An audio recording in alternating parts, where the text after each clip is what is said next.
Okay, hi everybody. So today I wanted to share with you my workflow in writing and writing with Chat GPT as basically my assistant or as my writing buddy. And so I'm trying to develop an idea about an article or a book, basically about how basically capitalism is related to, if you will, the criminal justice system. But that's not important. What's important is the workflow. That's what I wanted to share with you today. So I'll share my screen here. And you'll see here a document that I began, and it's really just a draft of some ideas that I have that I'm working on with a co-writer for an article or a book project. And here I'll just read out loud the first paragraph to see, to give you an idea of what I'm working on. I write, quote, "The main reason for who and why we are is because of the external or existing social relations or social structure that pre-exist our birth. Another word for what I'm describing is the word society. Society exists before we are born, and we're born into society. One of the main features of contemporary society is that people live in cities, in families, in the context of social relations. We live in a social network, homes, houses, apartments, or condominiums. But it's the activity that surrounds these homes and families that interests us the most, because it's the activity occurring in these cities that enables the existence of these homes. And that we see as the key engine of our socially constructed identities." That key is the nature or structure of work and labor and property. Our structures of work, labor, and property are human inventions, and thus can be understood as man-made. The relationships that we have with other people and with material things which pre-exist us are things that we're molded into and to which we adapt. Okay, so that's not important, but you get the idea. So I'm trying to think through some ideas. I write basically these two paragraphs about basically trying to link social relations and social structures with the criminal justice system. It's the beginning, it's the preamble. So what I do is I go to, and this is to demonstrate how one could use Chat GPT as a writing buddy or as an editor or as an executive assistant.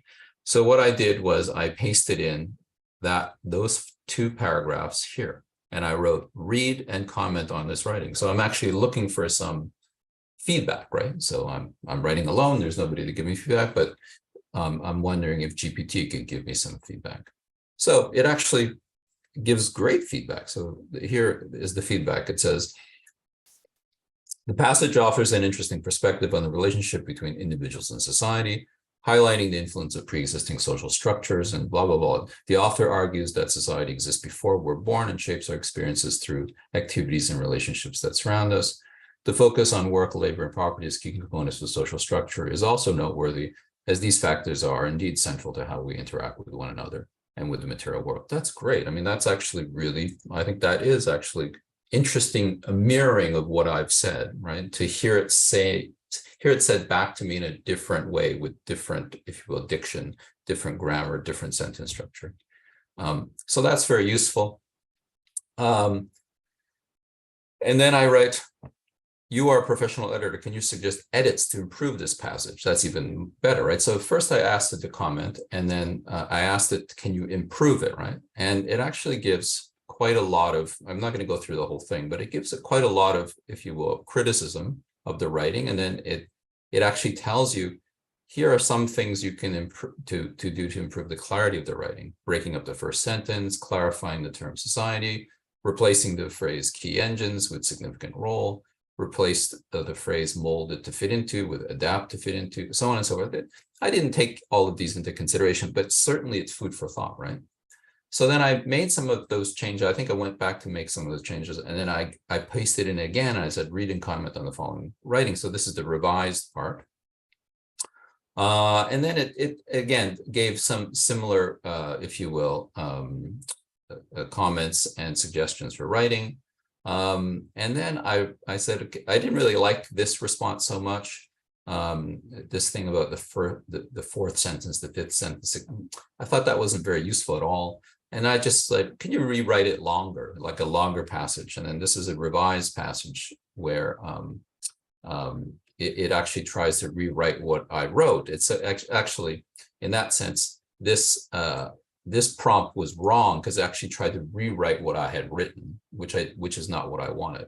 So then I went back and I said, can you point out 3 arguments supporting this text and 3 counter arguments critiquing the above text, right? And so it did. It was able to find the, if you will, arguments that supported the text, and then 3 that didn't. And here is where I thought it was very useful, because here, not in 1, but certainly in 2 and 3, I found these 2 very, very useful. It said the text ignores the role of culture and ideology in shaping society. While social structures like work, labor, and property are important, they're not only factors that shape society, culture, beliefs. And I thought, oh, okay, that's good, because that a reader might actually have this critique. And so how could I respond to that? And so what I did was I actually incorporated that into here. So I wrote a longer kind of passage here using this language. I just cut and pasted it in, and then I fixed it and I wrote it. I increased, if you will, the word length. And I changed some of the sentences to fit better into the stream of the argument. And also for this third part, these 2 sentences, I also created, if you will, a third paragraph. So those 2 sentences I developed into this longer paragraph because I thought, oh yeah, this is interesting, because this is a way of engaging the reader, because the reader might actually have these counter arguments as they're reading, and how would I be able to respond to them, right? So then I had all of this, and then I copy and pasted in here. And then I said, okay, so there's this moment where I've written kind of the preamble. Now I want to have a, if you will, a segue into the main argument, which is about how the structure of society could be linked to a criminal justice system. So I write, the prompt is, you are an academic researcher and writer. Please read the following passage of text and write an additional paragraph describing how the criminal justice system fits this argument.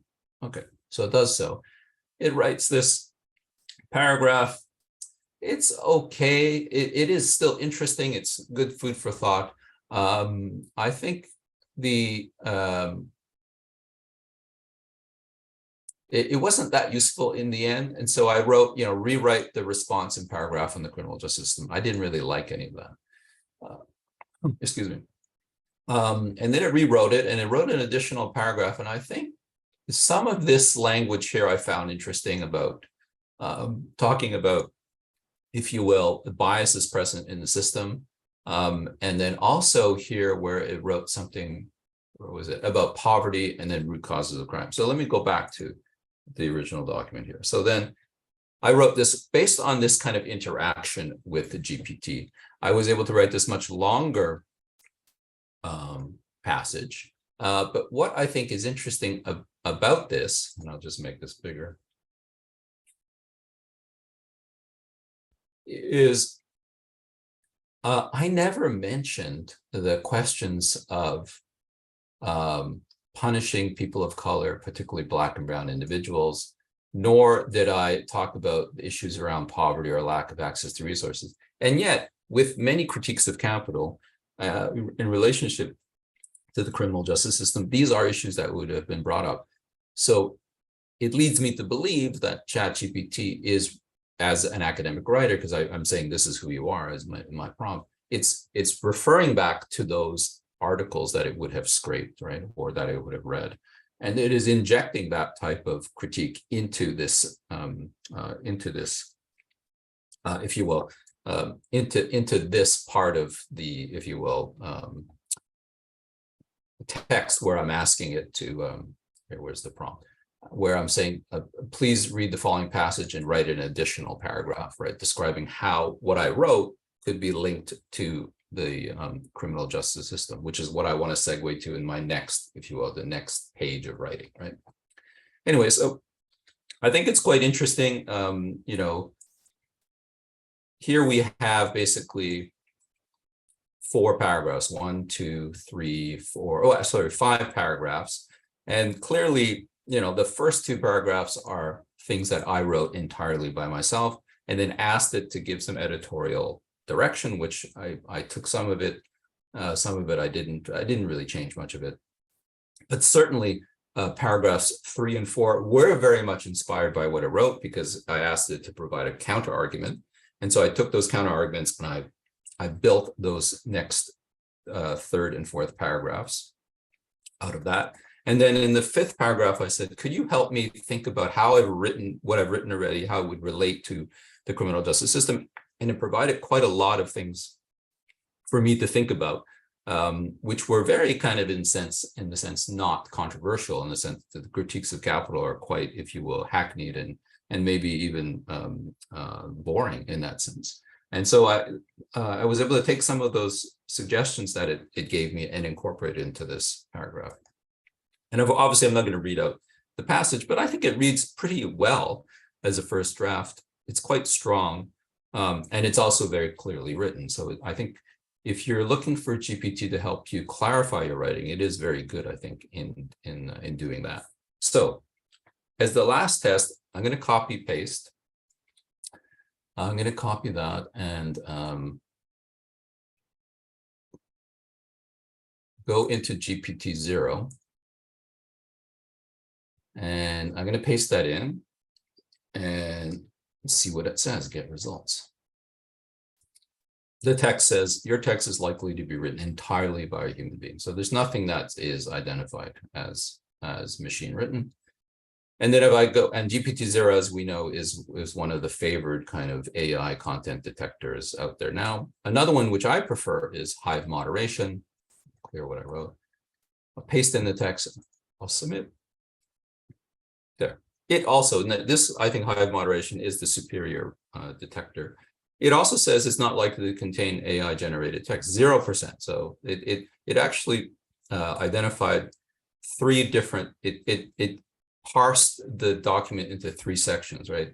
The main reason, and then the section on beginning with capitalism, and then lastly, the section which begins with incorporated. So the score was 0, 0, and 0. Okay, so there you go. So, so I think what is interesting for me, just to summarize about this quick experiment, is that you can absolutely use Chat GPT to help you as a writing buddy, and also as an editor, right? As someone that's presenting quite sober and clear criticism of your writing in terms of clarity, in terms of content, in terms of next steps. It's very good at doing that. And then pointing out, if you will, mistakes in your writing, or even providing harsh criticism. You can ask it to do that as well.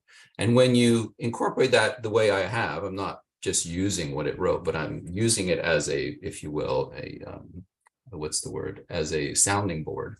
And if I use that in the way that I've used, in the document that I showed you, and I copy that document, which I worked on for better part of an hour.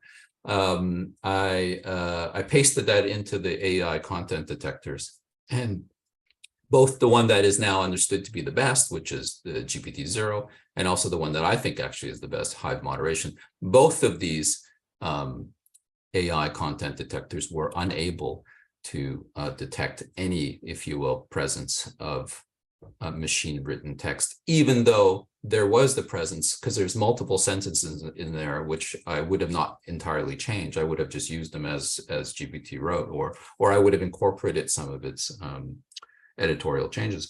It never saw that as machine written. So I see that as a problem in relationship to much of the hype about how we're going to incorporate detectors in the academy as a way of bringing about academic integrity, or ensuring academic integrity.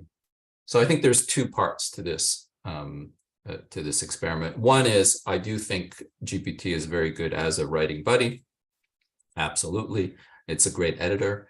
It gives you great ideas. It can tell you, if you will, fallacies, logic fallacies in your argument. It could propose or suggest changes to your writing. So that's really great.